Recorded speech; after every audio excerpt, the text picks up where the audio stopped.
Bom dia a todos, que a paz de nosso Senhor e Salvador Jesus Cristo esteja contigo, meu irmão e minha irmã. A mensagem de hoje tem como tema a fé e o medo.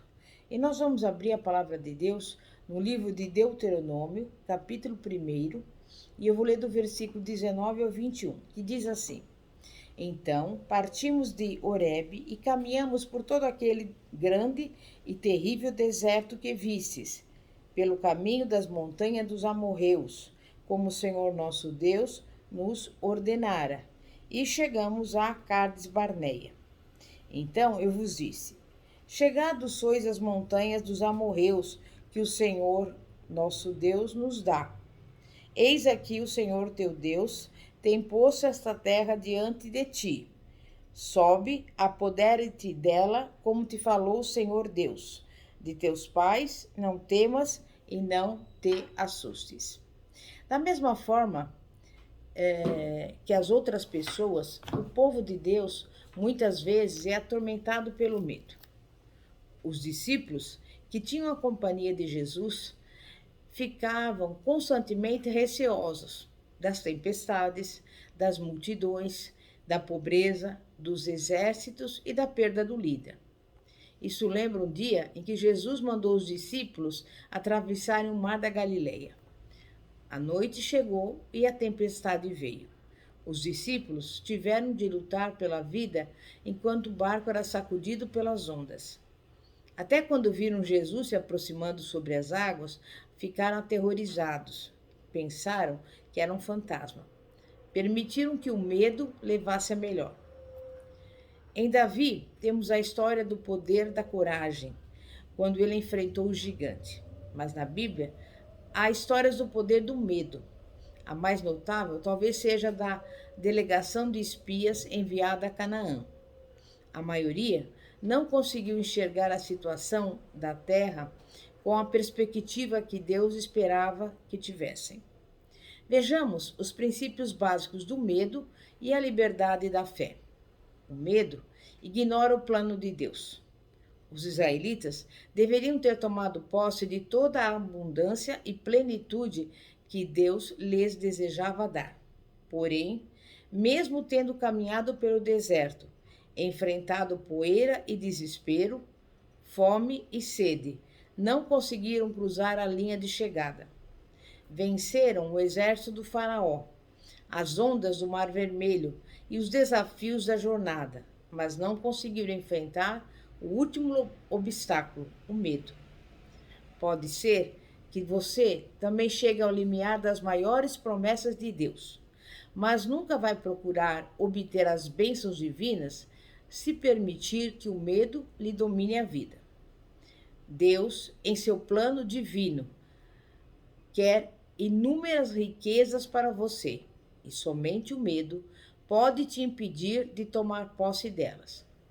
Paulo registrou em 2 Timóteo 1,7: Pois Deus não nos deu espírito de covardia, mas de poder, de amor e de equilíbrio. O poder não recua diante da incerteza. O amor não é vencido. Uma mente sã não se ocupa de especulações irracionais. Deus tem um território rico, uma terra prometida e deseja que você corra para ela com canto de vitória e não lamento de medo. A Bíblia diz como deve ser o canto de vitória. Romanos 8,15 diz: Pois vocês não receberam um espírito que os escravize para novamente temerem, mas receberam um espírito que os adota como filhos, por meio do qual clamamos, Abba, Pai. O fato é que Deus tem um plano e podemos reivindicá-lo com segurança. E o medo ignora esse plano. Você já viu algum príncipe tímido e medroso? Pare de viver como um órfão sem teto, se você tem as credenciais do Palácio Real. O medo distorce os propósitos de Deus.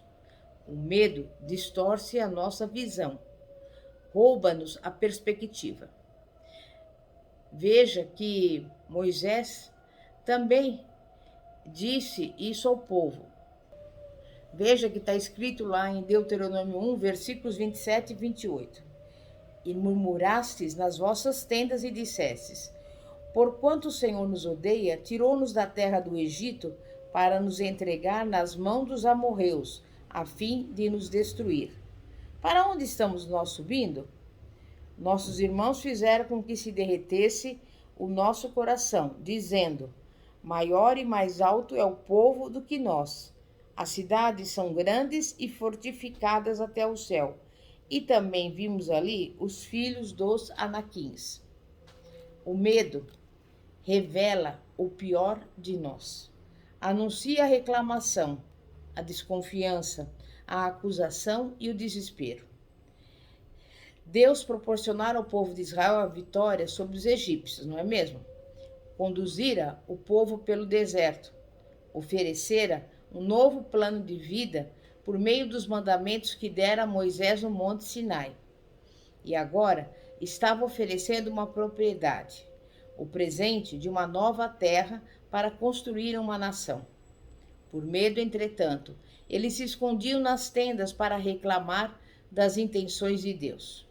O Senhor nos odeia, por isso nos trouxe do Egito, para nos entregar nas mãos dos amorreus e nos destruir. E o medo faz o mesmo conosco, não faz?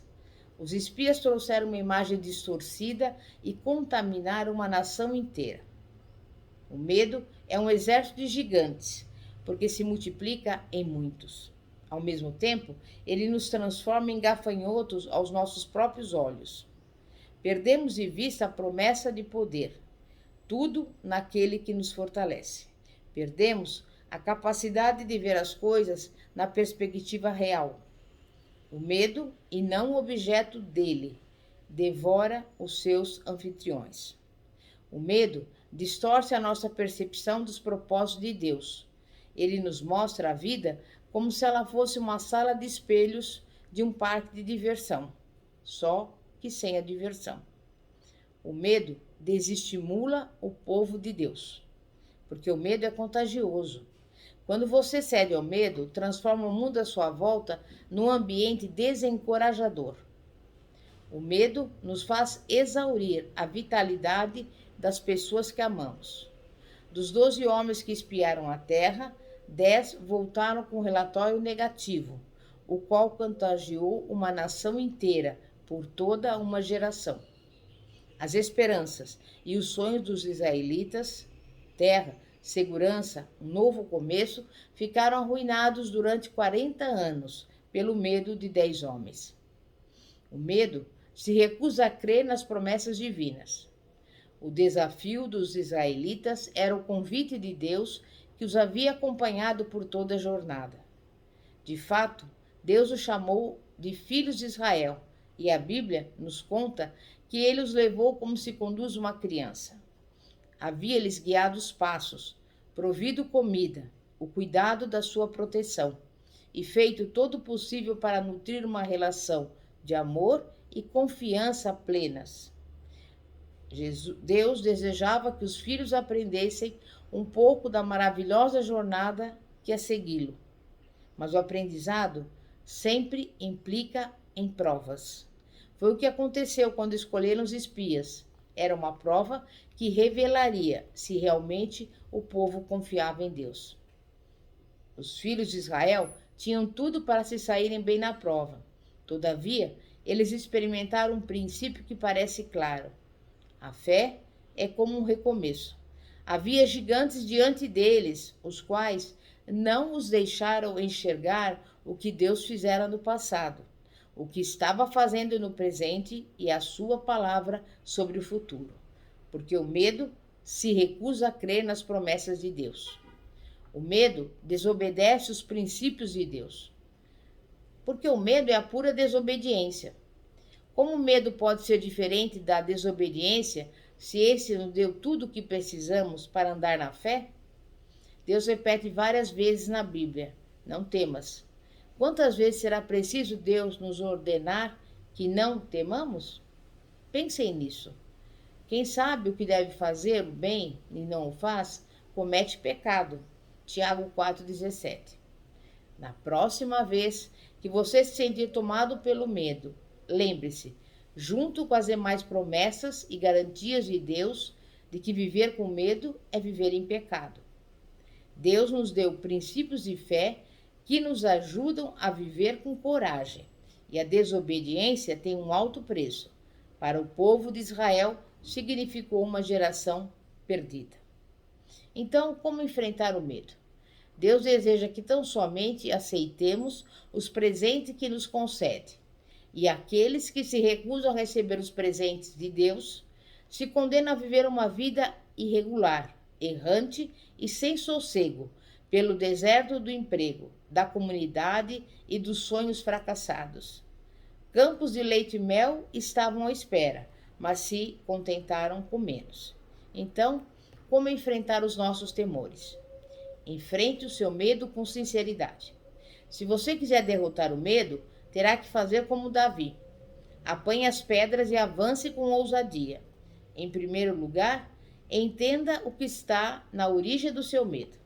Peça a Deus que lhe sonde o coração por você. Ele sabe onde se encontra o problema. Caso contrário, você vai simplesmente fugir. E como Jonas, descobrirá que pode fugir, mas não pode se esconder. Não há para onde fugir. Melhor assumir uma posição firme e encarar a verdade do medo. Então, confesse que o seu medo é pecado, porque a única atitude a tomar é buscar a Deus para uma confissão sincera. O salmista disse: busquei o Senhor e ele me respondeu, livrou-me de todos os meus temores. Salmo 34, versículo 4. Caminhar com Deus é caminhar sem medo. Quando apresentamos nosso medo a Deus e o confessamos, nós também nos arrependemos. Isso significa repudiar completamente o pecado, dar meia volta e andar em outra direção.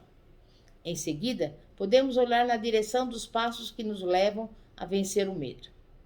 Peça a proteção que Deus prometeu. Comece, por exemplo, a escrever e declarar os versículos da palavra de Deus, que falam sobre a coragem. Pedro e Paulo tiveram que enfrentar o medo. Jesus orou no Getsêmani, sabendo o que o aguardava nas próximas horas. Todos encontraram forças em Deus e podemos nos beneficiar muito com a sabedoria deles.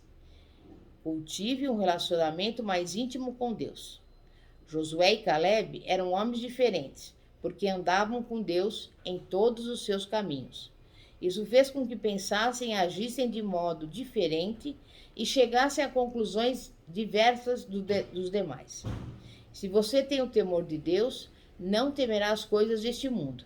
Se não teme a Deus, então tem medo de tudo mais. 1 João 4,18. Porque o contrário do medo não é a coragem, não é confiança, é amor. Então, a partir de agora, aproxime-se de Deus através da oração e da leitura da Bíblia. Confie sua vida a Jesus Cristo. Jesus pagou a nossa dívida. Podemos ter certeza disso e nos libertar do medo. Deus é vitorioso. Nós também, quando seguimos. Não temas. Há gigantes na terra, mas comparados ao nosso Deus, eles são pouco mais que gafanhotos. Amém? É momento de oração. Santíssimo Deus e poderoso Pai, Pai de nosso Senhor e Salvador Jesus Cristo. Muitas vezes, em determinadas situações da vida, nós sentimos medo. Mas nesse dia de hoje, nós estamos aqui diante do Senhor e te pedimos que o Senhor nos liberte de todo medo, de tudo aquilo que faz com que venhamos recuar. Quero pedir em favor daqueles que estão doentes, que o Senhor visite essa pessoa em casa, no hospital, no leito de enfermidade, que o Senhor entre com a cura divina, que o Senhor dê a essa pessoa a saúde. Também peço que o Senhor envie a provisão àqueles que estão passando por fome e por necessidades, porque Tu és o Deus provedor, Jeová Jireh, e é a Tua palavra que nos garante que o Senhor suprirá cada uma das nossas necessidades. Também vai ao encontro desse lar e dessa casa. Que o Senhor venha repreender toda briga, toda contenda, toda divisão. Coloque nesse lar a união, a harmonia, a paz que excede todo entendimento e, principalmente, o amor do Senhor seja derramado nessa casa, em nome de Jesus. É o que eu lhe peço e desde já agradeço em nome de Jesus. E antes de concluir este vídeo, eu te convido a se inscrever no nosso canal do YouTube, que se chama Igreja Poder de Cristo. que tem como símbolo uma semente, porque a semente representa a palavra de Deus. Que a paz de nosso Senhor e Salvador Jesus Cristo esteja contigo. Pastora Fátima, da Igreja Evangélica Apostólica Poder de Cristo, situada na Avenida Ouro Fino, 2212, Bosque dos Eucaliptos, São José dos Campos. Amém e graças a Deus. Glória a Deus.